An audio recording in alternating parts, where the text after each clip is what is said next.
You are listening to The Ben Keats Show, where every day the objective is simple.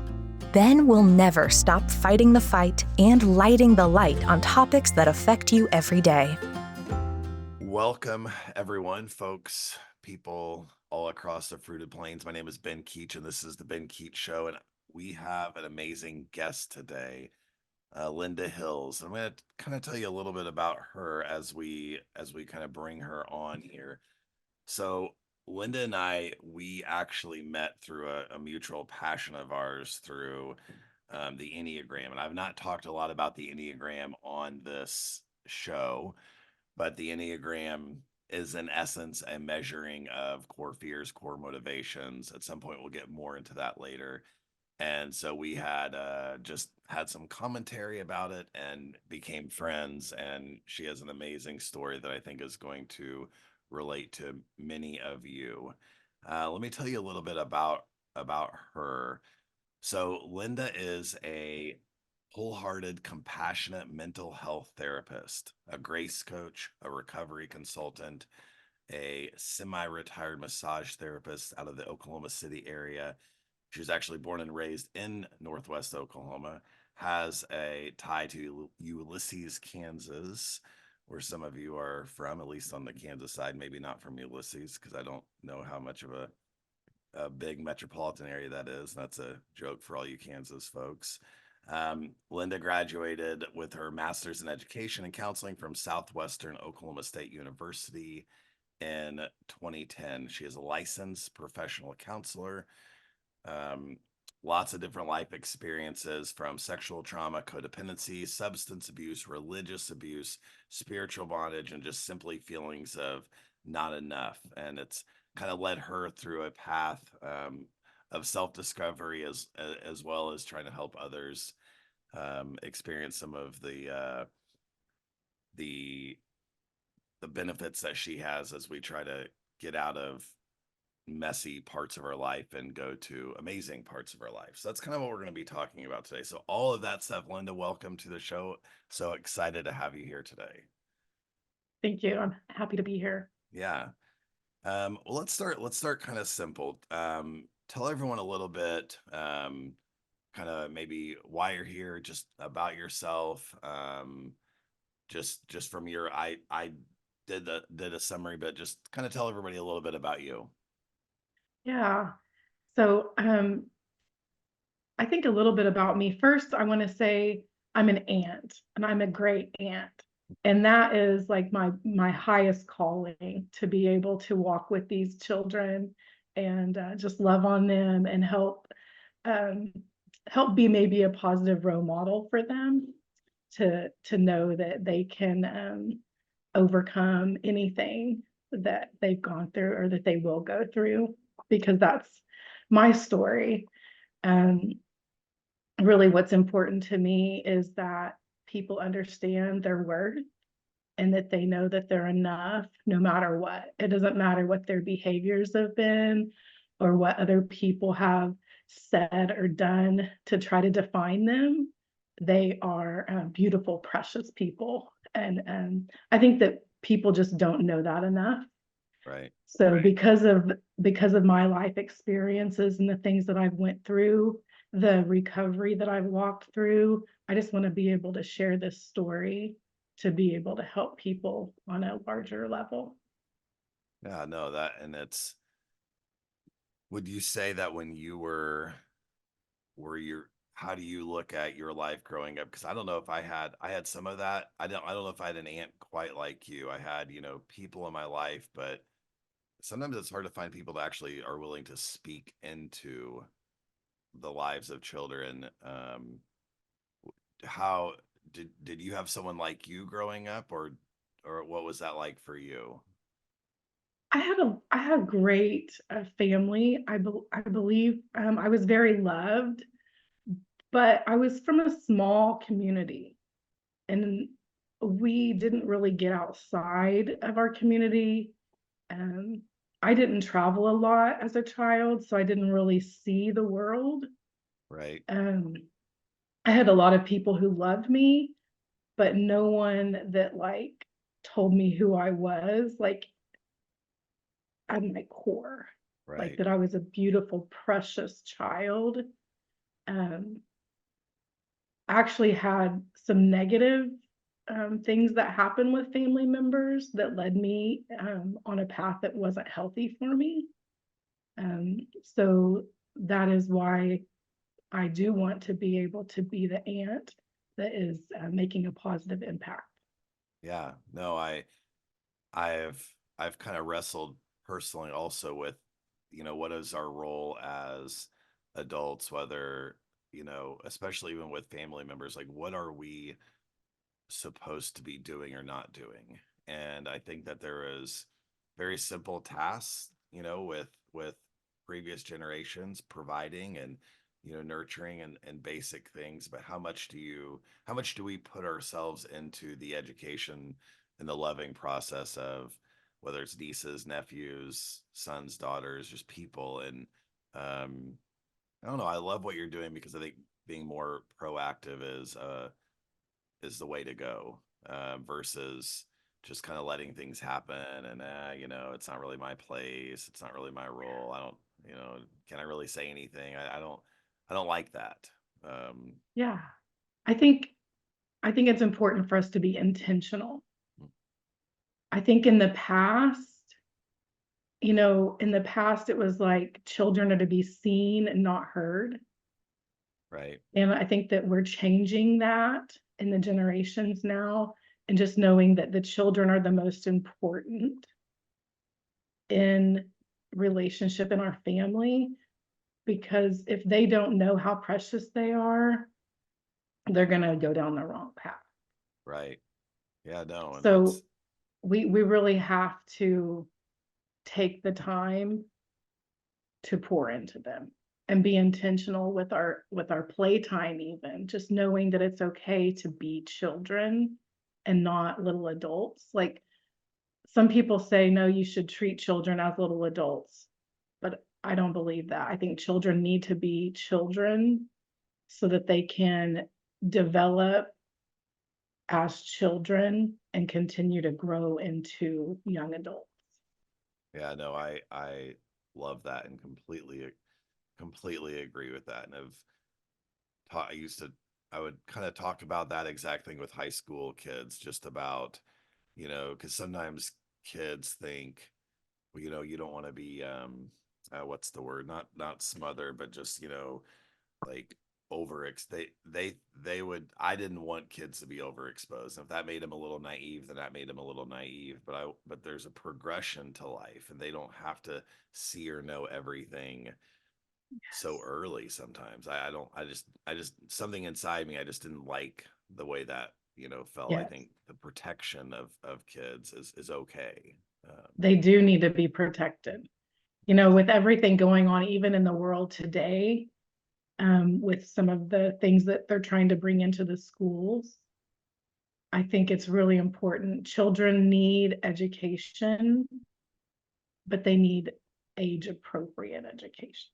Yeah, no, I agree, wholeheartedly agree, and even especially from adults that they already have a connection with, which again, would come from family and home, just these safe places where you can have these sorts of conversations about, um, I think that family can generally, not always obviously, but gauge, when this is okay or when this isn't okay, and what they feel comfortable. And I think that, like, yes, the parents and people can get educated, but I think there needs to be a trust factor there, and there's a lot of elements in society that are pushing more and more, sometimes on the kids. And I don't know, I don't always think that all that's the thing. I just get to be cautious with that, very cautious, I believe. Yeah, we just need to be careful of what we expose children to. Yeah, Even in my work, I hear a lot of times like I was it was almost like people were set up. I work with people who have substance abuse issues today. They're like, I was set up because that's what was happening in my home. So when you set and when you as a child see, parents coming home from work and the first thing they do is crack open a beer, like kids are like, oh, I can't wait till I get older so I can crack open a beer and be a part of the family conversations and stuff. And Right. that's just, we have to be careful what we expose our children to. Yeah. Well, I did kind of a below average job of starting this show because I haven't had a lot of guests, and I forgot to say like this is like episode 50, and I introduced you, but now I'm gonna like segue out of this. Was just a like a fun commercial for all the folks about children and just and what we expose them to. But let me kind of switch gears a little bit um to so tell so there's a we all of us have like kind of like a we hope we have dark parts of our lives. We have places we wish we weren't there or we didn't have to experience, and I think everybody can relate to that. And I think there's hope, or I don't even know if hope's the right word, but there's an idea that we can get past some of that stuff. But sometimes people do and sometimes people don't. We can even stay in darkness for forever. There's no guarantee of coming out of anything in life. But so I say all that to say to you, tell in regards to your relationships and your journey and your life, start at whatever beginning point you would like, but what led you to the more of the darker places that you've experienced relationally, and what did you not know and what did you wish you would have known, maybe like how was, just kind of leaving it open-ended for you, but how would you describe that to folks out there? Well, I think it goes back to some of the things that we were talking about previously, but just not being poured into, not knowing my worth really caused me to get into relationships with people that weren't healthy. I started at a young age, just kind of experimenting and getting um, introduced to substances and some promiscuity, at a young age, and just really not knowing how precious my body was, and knowing that it's important to see what you're putting in your body and to see, those boundaries of like who you spend time with. Um, I got into circles because I wanted to fit in, Right. and I needed to know that boundaries were okay. I needed to have a safe place to have like real deep conversations about life. And I didn't have that. Today, mental health is more talked about and there are more spaces to um, learn from other people. But back in the 90s, that wasn't happening like it is today. Right. Okay, let me take a And couple. so, Yeah. go ahead. So you grew up in a loving family, but but also not completely valuing or understanding your worth. So those are two interesting things because I want to kind of connect that if I can. Why do you think you didn't understand your worth?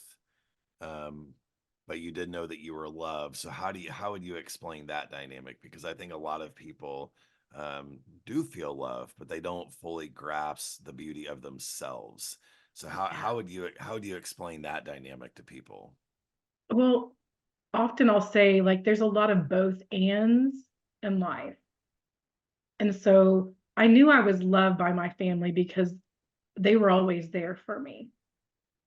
But what I know now, as I've started doing deeper work and training in my education, is there's a difference between self-worth and self-esteem.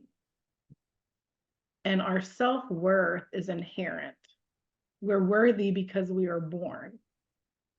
And that self-esteem is strengthened each time a parent delights in you. I And see they that. are there for you. And so my parents were always there for me, but then there were times that I needed them to be there. And because of their own past or their own trauma and their own shame, unable to have the conversations that needed to be had to give me the clarity that it wasn't me that was bad.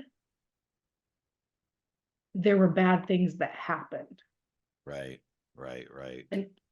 And when we think about self-esteem, our self-esteem is formed often by performance. Right. So as long as Linda's doing chores, getting her education, making other people happy,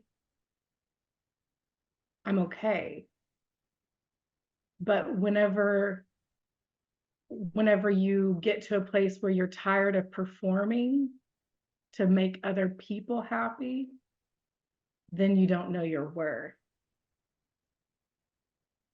That was a great explanation. And it made me kind of think about um, so really then maybe, and tell me what you think the key is being able to understand these actual different components in terms of how to advocate for yourself. And you had mentioned boundaries earlier, how to impose certain boundaries, because if our life is felt in a way to achieve and to be these things that we're supposed to be, and you end up doing very well at those things, then we can take that mindset into relationships, perhaps with someone unhealthy, and now all of a sudden there's a disconnect. Now I don't know how to make this person happy, or I don't know how this is all wrong, when before it seemed like everything was generally okay or right because I was successful at certain things in life, education, or within my family.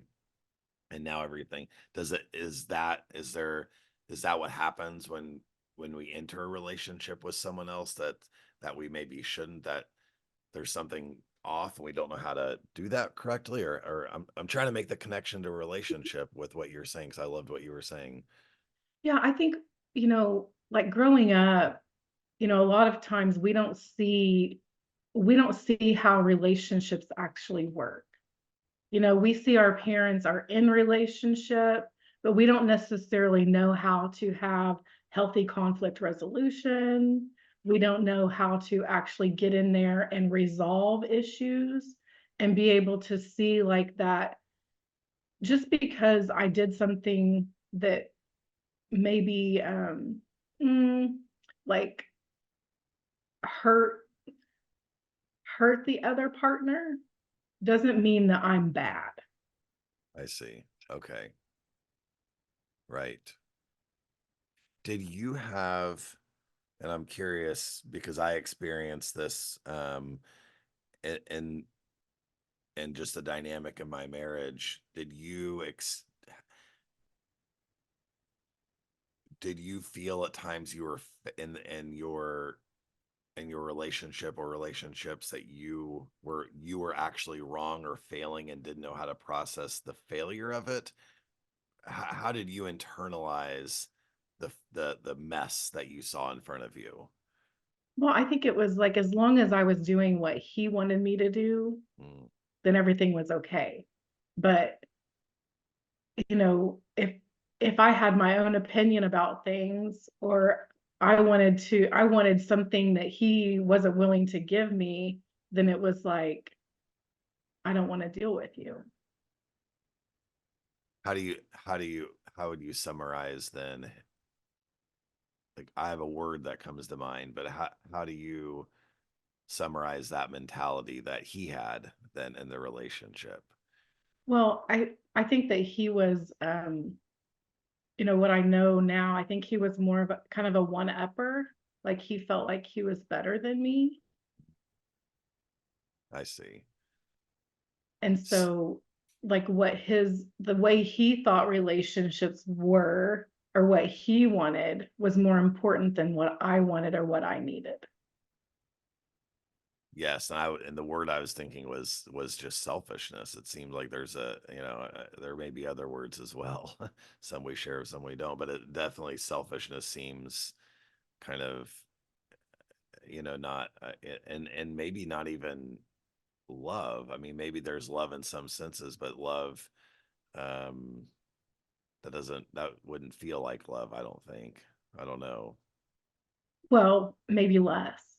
Yeah, yeah, right. Yeah, Yeah. right. Yeah, for sure. Yeah.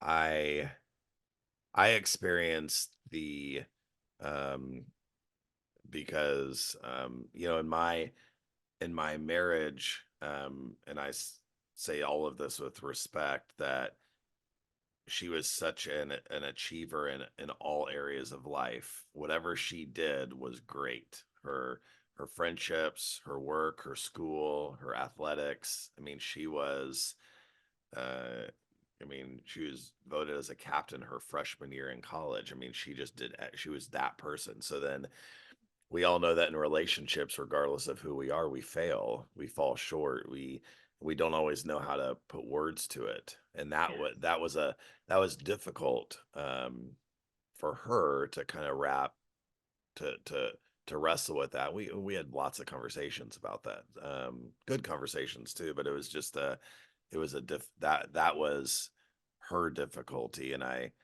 didn't know how in kind of your knowledge and strength as a person, how do you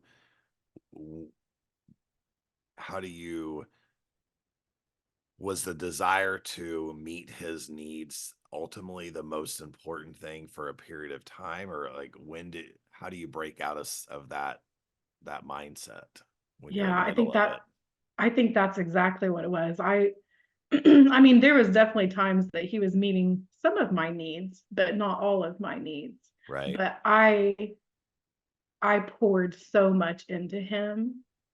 I didn't have enough for me. Like I mean, I put him on a pedestal because Mm.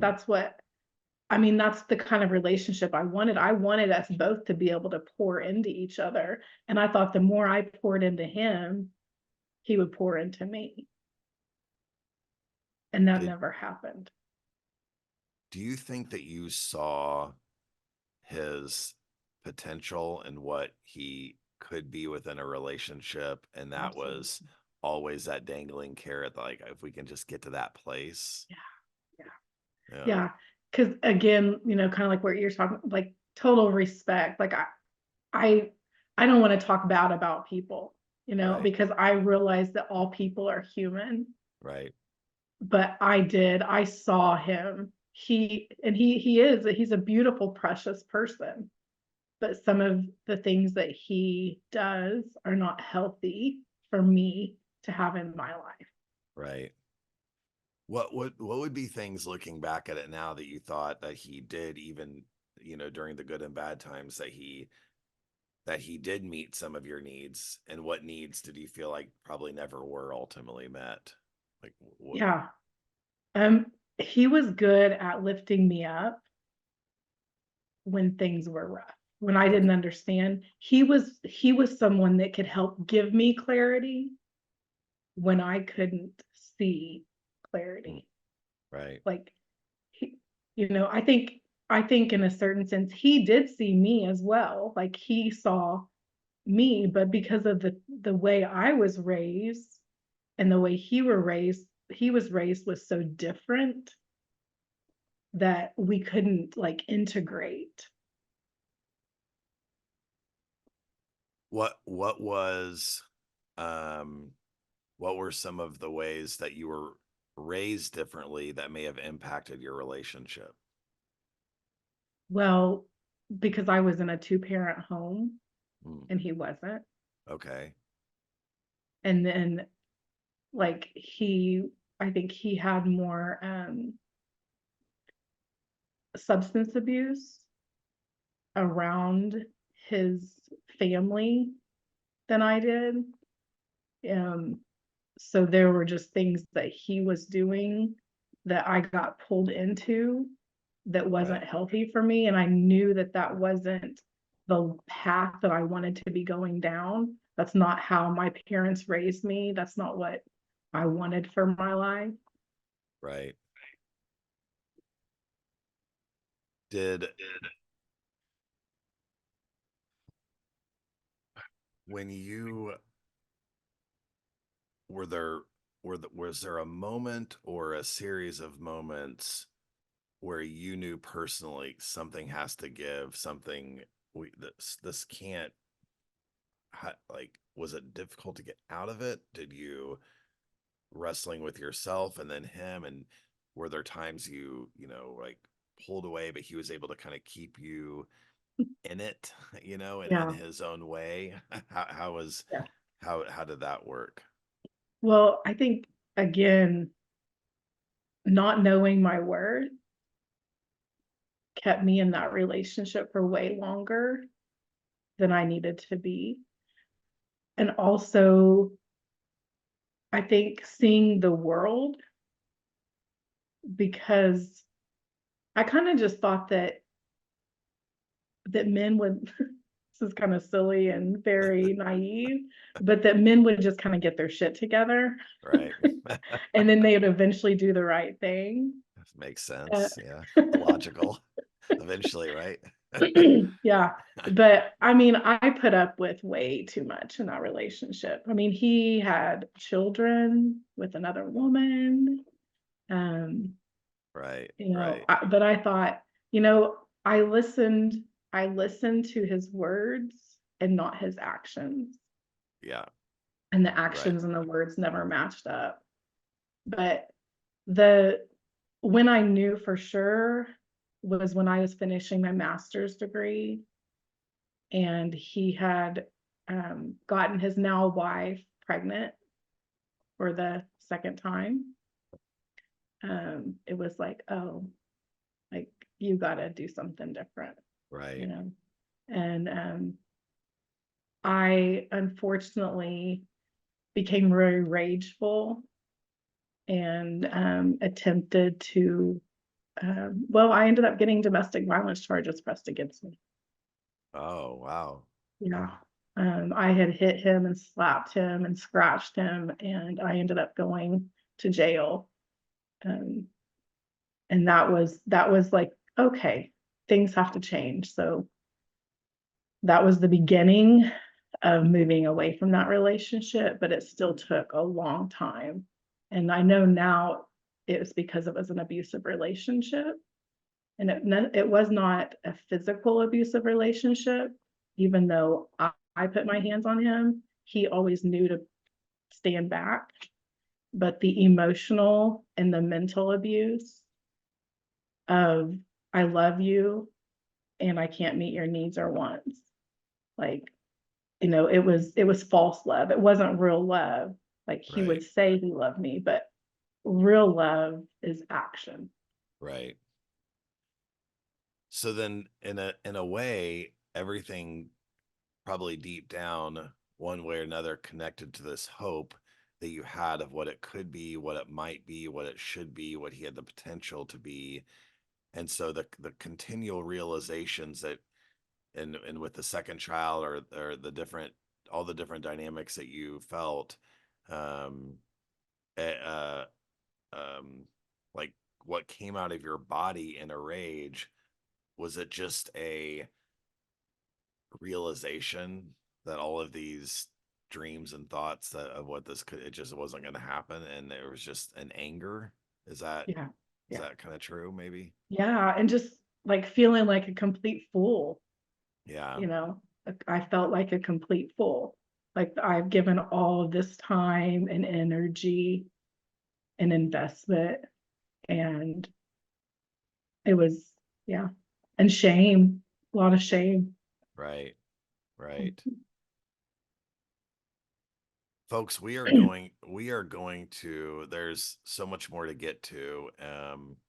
We're going to actually come back to our show next week, because I want to get, there's a few more things I want to get into, but then also how do you ultimately, where does worth come from? How do we view ourselves in a way to where we're not making these decisions that hamper all of us one way or another? So we are going to conclude episode 50. We are going to come back next week with episode 51, and just kind of reinvigorate this conversation with Linda, um, about this journey. What I really would love to hear from you guys, as you listen to episode 50 is what about her story is also your story? What do you relate with and to, and how do you, I want to hear from you guys, whether it's on social media. I'm really wanting these 2 episodes to be able to spearhead you to a better place. And you might be literally in the middle of all of this right now, because the words and actions are the most constant themes that I hear from people talking about all of the time, and trying to determine the difference between those two. So we're going to talk this and more next week, folks. Thanks for tuning in, and we will be back with our second part, which will be episode 51 next weekend. Thanks for tuning in. We will be back. Bye. Thank you so much for listening. Let's keep the conversation going. You can reach out on Ben's website, www.benkeatshow.com, or on social media to chat. And please remember to subscribe so that you never miss an episode.